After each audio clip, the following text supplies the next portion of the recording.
Hi, Blake with Boulevard Home. Today, we're going to talk about water filters and where they're located at on your refrigerator. Now, you're going to ask yourself, why are there so many filters? I don't know. I guess the engineers have nothing to do. They have to make a paycheck somehow. I don't know.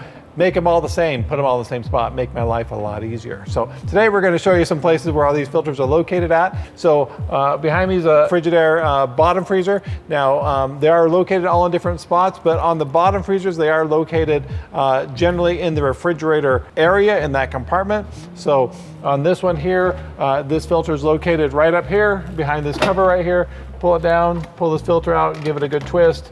Comes right out in your hand just like so. And then you just install the new one, you just put it back in the thing, give it a turn, put it up, put this in here and give it a close. So we have a GE French door refrigerator here. Now on this particular one, it is located, your filter is located hidden behind this little door right here. So it's located right here. Again, you can pull this out, and when you pull it out, you just give it a good twist, and this comes right out, and then you just put it in place, and you give it a turn and it goes in place, and you just push it in place, close it, just as simple as that. For an LG, this is kind of playing hide and seek with LGs on some of them. So with the LGs, if you can't find the filter because it's not up top, it's not obvious behind the cover, like we've shown on a couple of the manufacturers.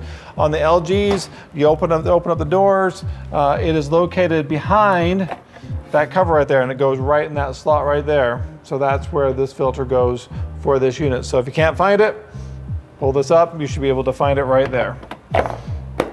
Samsung French door refrigerator. Now they're located pretty much at the same spot in every one of them. So unlike other manufacturers where they vary a little bit, these are always about the same spot, and they've been the same spot for many years. So on the Samsung ones, they're located right here in the dead center. Again, you just give it a good twist like that, and it pulls right out. And make sure that it says Samsung filter on it, because Samsung is very specific about using their filters. So put it back in, we just slide it in here, give it a good twist until it locks just like that, and you're done. All right, here we have this Whirlpool refrigerator. The KitchenAids are very similar. So on these, they're kind of hidden on these a little bit too, so you have to kind of look just a little bit. They're located up here on the ceiling. Basically, you push the tab down, this drops down, and then your filter goes right in that hole right there. So it'll twist in place.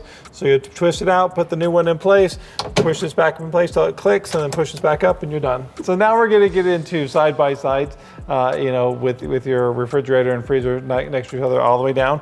So these are in a few different places too. A few of them are kind of interesting places. For this particular refrigerator, it's probably not my favorite one, especially if you're a little older and have some problems with your backs and your knees, because you do have to get all the way to the floor. Because this filter here, you have to open up the freezer door. It is located all the way down here on the floor, right here.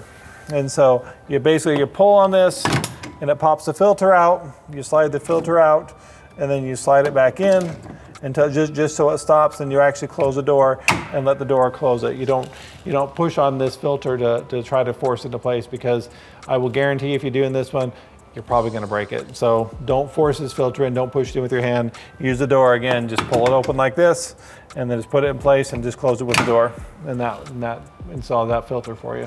All right, here we have a Frigidaire Side-by-side.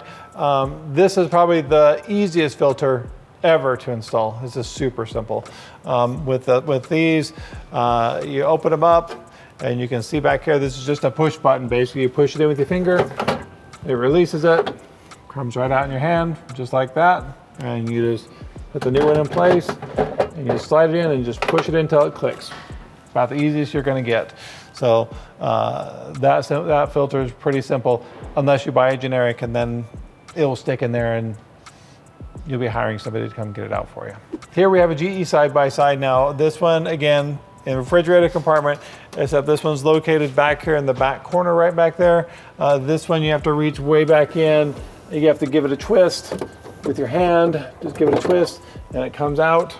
This is kind of convenient because you have this nice little arrow, and it lines up with the arrow right here. It's kind of embossed in the plastic. Push this in, get the arrows lined up, and you just give it a twist, just like that. Always. Always, always, always. I'm not on the manufacturer side, I'm on the consumer side. I'm a consumer myself. I want to save money, but don't be cheap with your filters. Always buy a manufacturer's filter. Don't buy an aftermarket one.